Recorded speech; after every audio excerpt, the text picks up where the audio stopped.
बच्ची औरत, बताती क्यों नहीं है तबादलों से कितने पैसे कमाए तूने? स्टूपिड, खामोश। देखिए बट जी, मैं इसके शो में से माइक उतार के आई हूँ, फिर भी मनहूस मेरे पीछे पीछे आ गया। वो शुक्र कर तू जहाज में आई, वरना मैं जहाज को भी लटक के आता। वो जो जहाज पे हम सहूलतें लेते थे ना, आजकल वो हमारे मुखालफिन को सहूलतें दे रहा है। मीर साहब, मुझे पता चला कि आप सुपर ओवर में आए हैं, तो मैं इसका चलता शो फजूल टॉक छोड़ के आ गई। मेरा शो ही नहीं बल्कि अपने रोते हुए बच्चों को भी छोड़ के आई है मनहूस औरत। अरे अंतरे चुप कर, बच्चों के लिए तो मैं इतना कुछ छोड़ के आई हूँ, 7 नस्लां भी बह के खांदे रहने ते मुकदा नहीं। मुझे बुलाए ना किसी दिन अपने शो में, ताकि लोगों को पता चल सके कि मैंने कोई करप्शन नहीं की। गोगी आप फिर से आ गए हैं। हामिद साहब मुझे बताएं, ये वाकई कोई करप्शन ही हुई है, हुई है करप्शन? पता नहीं अब आप किसकी बात कर रहे हैं, लेकिन वो जो एक फराह खान है उन पर अभी तक साबित तो कुछ नहीं हुआ। बिल्कुल शुक्र है, मैं वही हूँ मीर साहब, आप देख नहीं रहे। वो आप अदालत में जाए ना, आपके खिलाफ जो केसेस चल रहे हैं उनका सामना करें ना। अभी तो पता नहीं आप बाहर ही बैठी हुई हैं। मीर साहब, अगर आपकी अदालत से मैं क्लियर हो गई ना, तो यकीन कीजिए हर जगह से मुझे क्लीन चिट मिल जाएगी। मैडम मैं सहाफ़ी हूँ, मैं अदालत नहीं हूँ। फिर पूरा कहो ना, मैं सहाफ़ी हूँ किसी और का, मुझे चाहता कोई और।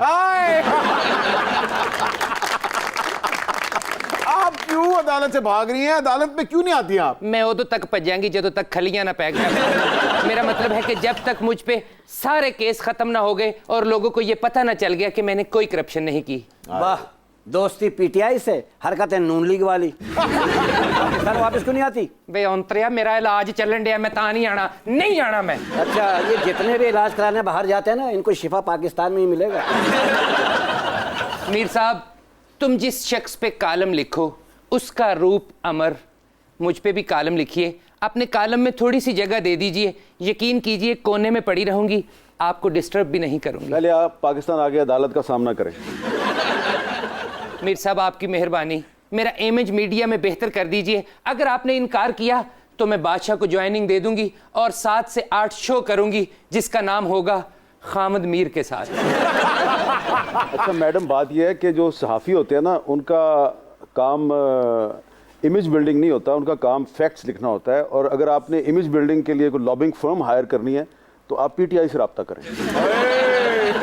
मैं पीटीआई में हूँ बट साहब, मैं को अथोपिया दी पार्टी ज्वाइन की थी। और जहाँ तक बात रहेगी इमेज को बेहतर करने की, आपने सुना तो है आजकल अमेरिका में एक लॉबी हमने तैयार कर ली है ताकि हमारा इमेज उधर भी बेहतर हो सके। आए, इसे छोड़े मीर साहब, मेरी सुने। आप माशाल्लाह से देखिए, मैं भी आप सीनियर ही हूँ, आपसे 1.5-2 घंटे छोटा हूँगा मैं। ये नहीं 60 मिनट ताड़ियाँ झाड़ा सुनेगा, बाद चो बदीद हो जाएगा। मैं तो एक न्यूट्रल एनालिस्ट हूँ। आप भी न्यूट्रल हैं? हाँ जी, मैं भी एक न्यूट्रल एनालिस्ट हूँ। मेरे पता नहीं, मेरे तजिए पे लोग अपना माइक उतार के फेंक के चले आते, क्यों? आप बोलते क्या हैं? ये पॉलिटिकल सवाल नहीं करता ना, ये कदी रोटी का सवाल करता है, कदी कपड़े का सवाल करता है, कदी नगद 500 का सवाल करता है। इस महीने भी मेरे 6 माइक खराब हो गए, यकीन जानिए। वो सारे पैसे मेरी तनख्वाह से कटेंगे, वो तनख्वाह जो मुझे मिलती नहीं है।